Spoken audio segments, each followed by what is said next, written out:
Bonjour amis lecteurs, joueurs et lectrices, joueuses, Nicolas pour livre-jeu.fr. Aujourd'hui on va parler de Koyo sur le chemin des esprits, une BD dont vous êtes le héros des éditions Macaca. C'est de Stéphanie et Jérôme Ponzevera et nous allons regarder ça ensemble. En ce qui concerne le feuilletage, on va s'intéresser à l'introduction.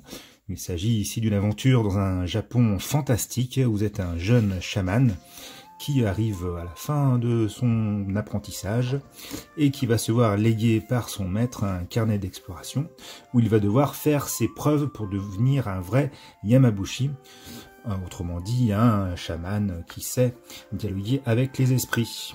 Ça va avoir toute une aventure, je vais assez vite pour pas trop divulgacher. Et enfin, à la fin du livre, vous avez la règle du jeu.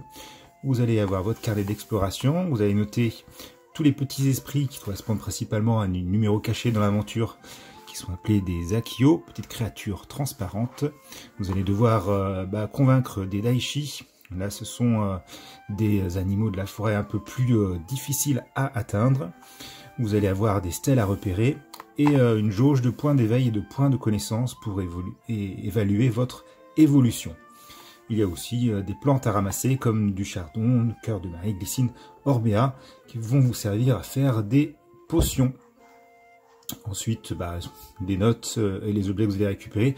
Alors comme d'habitude, je vous conseille de photocopier le carnet d'exploration et d'écrire à côté pour ne pas abîmer votre livre. Je dirais que le livre se découpe en deux grandes parties distinctes. Vous allez avoir une première partie où vous allez être principalement dans la forêt. Et une fois que vous avez terminé toutes les épreuves de la forêt, vous allez pouvoir atteindre un second niveau qui va vous amener dans le village où là vous allez voir deux missions différentes qui vont être diamétralement, pas opposées, mais de ces deux différents chemins. Et à la fin de cette quête, vous avez une surprise, puis encore une autre surprise puisque ça va vous demander de refaire une seconde partie, un second run pour découvrir d'autres choses. Donc il y a au minimum deux parties pour arriver au bout de ce livre, puisque voilà, il faut terminer une première fois le livre pour débloquer certaines choses. Ensuite, le livre s'adresse principalement à ceux qui aiment les énigmes, plus que les livres dont vous êtes le héros, puisqu'il y a des choix, bien sûr, mais à la fin des deux runs, vous aurez fait pratiquement tous les chemins possibles, et vous risquez d'être bloqué si vous n'aimez pas les énigmes, puisqu'il y en a un peu de partout.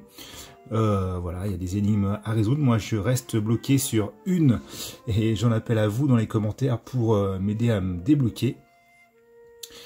Et sinon, les énigmes sont très bien intégrées, j'ai beaucoup apprécié. L'aventure avec les illustrations sont très très belles, il n'y a rien à dire. C'est très agréable, ce ton automnal.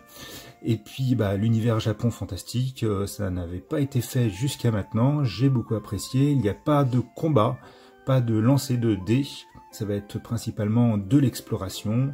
Comme je disais, de la résolution d'énigmes, c'est un peu labyrinthique. La deuxième partie, c'est plus une partie, on va dire, enquête. Voilà, vous allez devoir recueillir un maximum d'informations pour aller au bout de cette aventure. Voilà, si cette petite vidéo vous a plu, merci de partager, de mettre des commentaires, des pouces bleus, de me soutenir. Moi, je vous dis à très bientôt. Bye bye.